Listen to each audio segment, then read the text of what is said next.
అందరికీ నమస్కారం. BSL logs and కిచెన్కి స్వాగతం.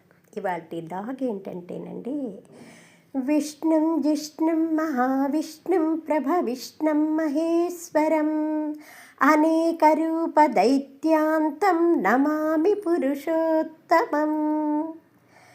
దుష్ట రాక్షస సంహారానికి మహావిష్ణువు అనేక అవతారాలు దాల్చి రాక్షస సంహారం చేసి భక్తులని కాపాడాడు కదండి.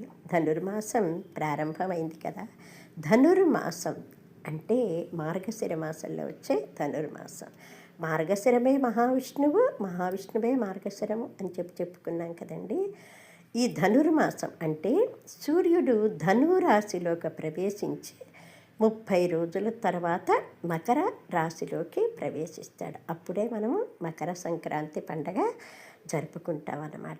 ఈ నెల రోజులు కూడానండి మహావిష్ణువుని ఎంత ఆరాధన చేస్తే దానికి 3 రెట్ల ఫలితాన్ని మనము పొందవచ్చు అన్నమాట. సపోజు విష్ణు సహస్రనామాలు రోజు చదవగలిగితే మంచిది. విష్ణు సహస్రనామాలు చదవలేని వాళ్ళు కనీసం అష్టోత్తరము, శక్తానుసార స్వామిని ఇంత పూలతో ఆయనకి ఇష్టమైనవి సన్నజాజులంటే విరజాజులు అంటే వాసన గల పూలు ఇష్టమని చెప్పుకున్నాం కదా.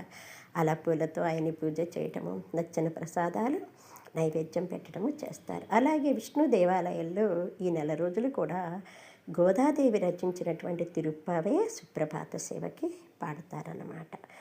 శక్తానుసారం విష్ణు సహస్రనామాలు చదవలేని వాళ్ళు కనీసం శ్రీరామ రామ రామేతి రమే రామే మనోరమే సహస్రనామ తత్తుల్యం రామనామవరానని అని 3 సార్లు అనుకున్నా చాలండి, విష్ణు సహస్రనామ ఫలితం దక్కుతుందని చెప్పుకున్నాం కదా ఇదివరకే మనం. అలాగేనండి దానాలు ఈ నెలలో శక్తానుసారం ఇంత ఇంటి ముందుకు ఒక పేదవాళ్ళు ఎవరన్నా వచ్చినప్పుడు కాస్త బియ్యం దానం చేయటము, పండు, వస్త్రము, చలికి ఏ దుప్పట్లు ఏదో ఒకటి శక్తానుసారం దానం చేస్తూ కృష్ణార్పణం అనుకున్నా కూడా భగవంతుడు అనుగ్రహిస్తాడనమాట. అంటే ఈ నెల రోజులు ఆయనకి ఇష్టమైన రోజులు కాబట్టి ఆయన నామస్మరణ మనం ఎంత చేస్తే స్వామి యొక్క అనుగ్రహం అంత కలుగుతుందండి.